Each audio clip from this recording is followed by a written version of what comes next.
99.1 The Sports Animal. I'm Vince Ferrara, continuing our Zoom video series that you hear on Sports Talk here in Knoxville. I'm pleased to be joined by the play-by-play voice of the Atlanta Falcons. You also hear him, see him on the ACC Network, part of Packer and Durham on the ACC Network, and many other ventures here on Sirius XM as well. The great Wes Durham joins us here on the Sports Animal. Hey, Wes, great to see you. How you doing? I'm okay, Vince. This is obviously this is not what we had scripted, right, for the spring. Yeah. It's taken a little bit to get adjusted to, but it's been okay. I've found some sort of a routine every day, and I found enough work to keep me going, especially with the draft and things like that. So this has been all right. But like a lot of people, I'm trying to follow the guidance of the medical folks and stay away from folks and shelter in place and that kind of thing. So trying to do what's right to help us hopefully get back to normal one day. Well, in doing so many different things in broadcasting as you do play-by-play and sports talk and other things, talk about that adjustment that you've gone through and trying to change what you do from an everyday basis there at home base. That's a good question. Well, there's a couple of things to us in my particular situation that are different. One is our television show on the ACC Network went on hiatus after March the 13th. So we haven't done a live television show. And I had an apartment in Charlotte. I was living there to do the morning show with Mark Packer. So since the show's gone on hiatus, I've actually come back to my home. My wife is from Cartersville. We've had a house here for 5 years, a couple miles away from my in-laws and that kind of thing. So it's given me an opportunity to come back home and be here since mid-March, and that's been good because in Charlotte, just in an apartment by yourself, functionally working, stir crazy would have set in pretty quick, I think. Here it's been okay. I've been able to kind of get the setup here at home. I have an industry term here, Comrex unit, that allows me to do Sirius XM and do some of the things like that. I do a weekly radio show in Raleigh. I do some things obviously with the Falcon organization. We're going to do an NFL draft show on Thursday night for the first round that'll involve Dave Archer, myself, and Mike Conti here in the Atlanta area. So some of that's been normal to what this time of year would be. What's not been normal is no spring football. I was supposed to do Pittsburgh and NC State and Florida State spring football games. We were going to do some things with our daily show that obviously we're not going to be able to do. And then the unknown is kind of also out there. And I think that's probably where you and I fall is, what's this going to be from a business perspective to college athletics? Not just the NFL and the NBA. We kind of know how those things work, and those will be big ticket items too. But in this part of the country where college athletics and in particular college football is so important, I think people are starting to get their arms around the fact that, we're going to have some patience here potentially with what we know as college football in 2020. Visiting with Wes Durham, voice of the Atlanta Falcons and also part of the ACC Network, joining us here on 99.1 The Sports Animal. Just a quick word on the ACC Network experience for you in its early stages of existence. Well, it's been just better than 6 months we were on the air, and it was great. Really good group of people to be associated with. I feel fortunate that I was asked to join them in March a year ago to do not only the morning show but also be involved in play-by-play. And I thought we were off to a good start. I like to use the analogy of the plane going down the runway. We were building up speed, taking off last August, and then, you're still climbing a little bit. I think it takes a year and a half or so to climb, and maybe even 2 years. I think the SEC Network had done a really good job in 5 years of kind of getting to a point where they had a comfortable altitude, to keep that analogy alive a little bit. And in talking with Ryan McGee and Peter Burns and some of the people involved on that, I think our growth is really significant. We did some really good things showcasing sports that otherwise probably wouldn't have gotten a lot of exposure in the first 6 months, Vince. But I think the real sweet spot of the network was going to be some of the things, unfortunately, were going to happen in the spring: baseball, softball. We were going to do some coverage of, obviously, the track and field championships, men's and women's golf. Field hockey is a big sport in the ACC. We were going to have some teams battling for field hockey supremacy, things like that. So it's, those type deals that we just didn't get to in the calendar that I think are frustrating and disappointing this year, but certainly are things that we have on the table for future seasons. I know it's a complicated question and so many layers to try to answer, but just in your big picture feel of it, what do you think about the NFL and college football in terms of a return at some point? Well, I think first thing we have to realize, and I've known you long enough to, that I think they're two different sports entirely. And I talk about them as if they're two different sports. Yes, they're both football, but they're two different types. I think we're going to have to think of this as two different types of football coming back. The NFL is a multi-billion-dollar business, where the television revenues and the market shares and all those things come into play, Vince. And college football is a different animal altogether when it comes to something like a pandemic. And here's why I think that. Number one, you have to remember that all these college campuses are essentially communities unto themselves, whether they're governed by the state, whether they're a private institution, or whatever the case may be. So while you have 14 members of the Southeastern Conference, you've got different dynamics that are in play there, because you have some private schools like Vanderbilt, you have public institutions spread out all over the Southeast, but the state or the Commonwealth of Kentucky may be different than the state of Tennessee, that may be different from the state of Alabama. You got to keep all that in mind. And I think that is going to be a real critical piece to how college football comes back. I think here's the other thing too that fans may have forgotten. I think those of us in the business of this have not, is that the 5 commissioners of Power 5 that's basically shut down college basketball. The NCAA said they were going to have a tournament without fans. Remember that? That was on like Wednesday. And then on Thursday is when the Power 5 conferences got together and said, we're not playing. And then it was after that where the NCAA said, we're not having the tournament. Right. You got to remember that Greg Sankey and John Swofford of the SEC and ACC and these 3 other commissioners are all going to have a big, big say in how this goes. And while everybody wants it back, there is one underlying thing here, and that is college athletics is a community-driven event. I mean, think of it in the SEC and the ACC. You're not going to have just a football game be staged and the community of Knoxville or Starkville or Tuscaloosa or Lexington, Kentucky, or Tallahassee, Clemson, Raleigh, North Carolina, Charlottesville, Virginia not be impacted by that. And we've got to be thinking broader in the collegiate model than we do in the NFL model.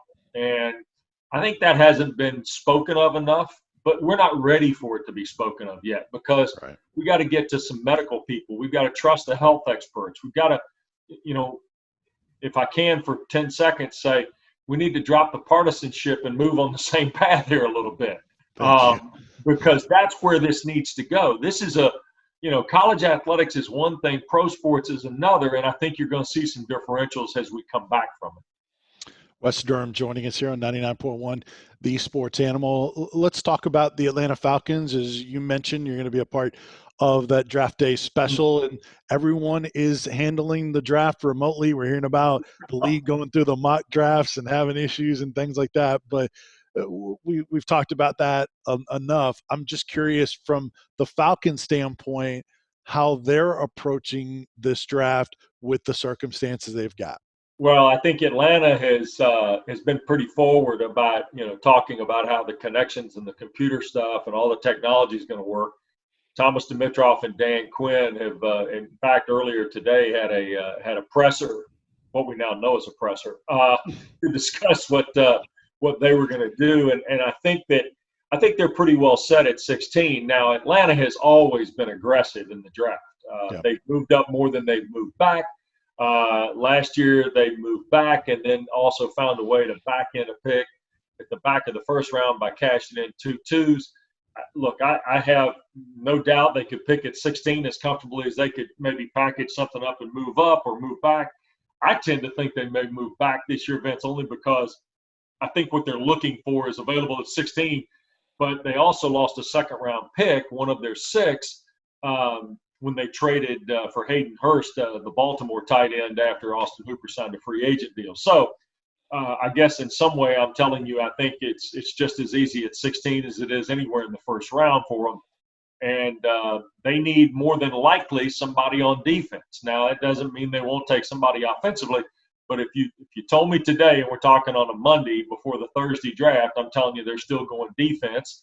More than likely the secondary could be linebacker. But, again, how many times have we seen the draft where something happens from like pick 4 down to pick 9, and somebody goes, why in the world they picked them, and it flips everything over, and Atlanta could be the beneficiary of something that way and take a player that we're not suspecting at 16 that route too. Yeah, especially if their trades and high level Oh, talent slides down unexpectedly, and yeah, it could get crazy. Wes, one thing I like to do with our guests is just have some fun questions to close things out. sure. So I'm going to put up on the dry erase board. Hopefully you can see it. 3 for V questions. So I got a question about each of these 3 things on our Zoom video. Okay. 1, what room are you in? 2, do you have a dog nearby that can join us on the video? And 3, tell us about the last time you were in Knoxville, Tennessee.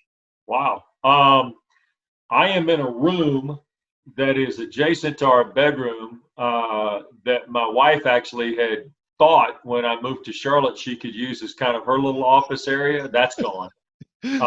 Because You've I been came replaced already, Wes. Huh? Oh yeah, there's a couch here, the whole bit. I got the back deck is right there, the backyard, which in fact I'll show you this because everybody ought to see my view of Cartersville. I don't know if you can see this very well. Yeah. It's a farm that we don't own, nor do we have to attend to it. It's 120 some years old, and they have they alternate between cotton one year and soy the next year. And my wife's parents have lived here since the late 1960s, Vince, and they know the family. We live in a subdivision. We're in the back of the subdivision that backs up to this farm. And people say, every time they see a picture off my deck, they go, Wes, you got an unbelievable farm. Yeah, well, as far as you know, I do. I don't have a dog. Okay. Do have a orange tabby rescue cat that's almost 3 years old, but his name is Clifford, and he is not in the neighborhood, nor will I go get him at this point. So you miss out there. And then the last time I was in Knoxville, let me see. It was when Georgia Tech, I'll make sure I got this right now. It was when Georgia Tech played Tennessee in basketball in the 2003-2004 season. They played at Thompson Bowling Arena, Georgia Tech. It's the last time I was there to work, let's put it that way. And I haven't been back, I don't believe, since. I've come through there. But Georgia Tech played Tennessee in basketball. I was still doing Georgia Tech. And Georgia Tech won the game. The highlight of the day for me was that Glenn Thaxton, who, as you know, runs the Ball Network, came up to me as I got into the arena that day and said, where are you going to be in 15 minutes? And I said, well, I'll probably be right here in this area. And he said, John wants to see you. And John Ward came to the game that day and came down, and we visited for about 10 minutes. And obviously I'd worked at Vanderbilt. I'd been at Georgia Tech a handful of years and went back to Knoxville to do that game that day. And John came down, and we spent about 10, 15 minutes talking. And it was, as it was every time I was with him, it was just something that was very memorable to me. And I was extremely appreciative that he had done that and come down to visit. And, you know, he and I exchanged emails and notes for a few years after that. And it always meant a lot when I got a chance to spend time with John, because when I got the Vanderbilt job at 26 in 1992, Vince, John and Larry Munson and Jim Fife at Auburn, the late Jim Fife at Auburn, and Eli Gold at Alabama were the first handful of guys that reached out to a young guy doing games, and, you know, just were so gracious and became friends, and that always meant a lot. Wow, what an honor. And we actually, John Ward, his last football call was that 98 national championship over Florida State. And with the Vol Network on our station as the flagship, we're airing some Vol Network classics. And our very first broadcast Saturday was that 98 championship game. And yeah, you talk about people just sitting in parking lots, just listening to us wherever they were. And it's amazing.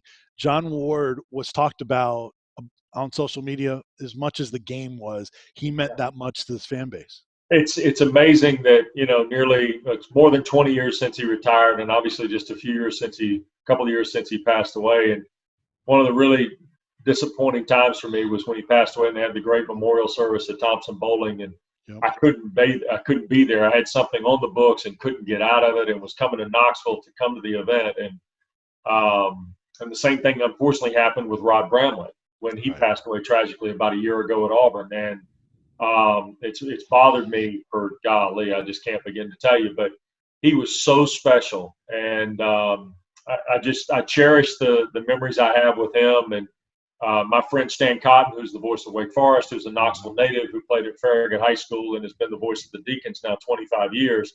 Stan and I, when we're together, we talk about what John's impact was, and we've lost a lot of those guys in the last decade, Vince, and it's been tough. It's been hard in our business now to see the transitive nature of our business, and the role that guys like John and Larry and golly, Kaywood Ledford, who they ran those great Westwood One tournaments at Indiana State, Michigan State game a few weeks ago, that Bird and Magic played on the NCAA radio network, that Kaywood did the game with Kurt Gowdy. Are you kidding?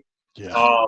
We've lost some of those guys, and it just harkens me back to my youth and the great memories of listening to those voices.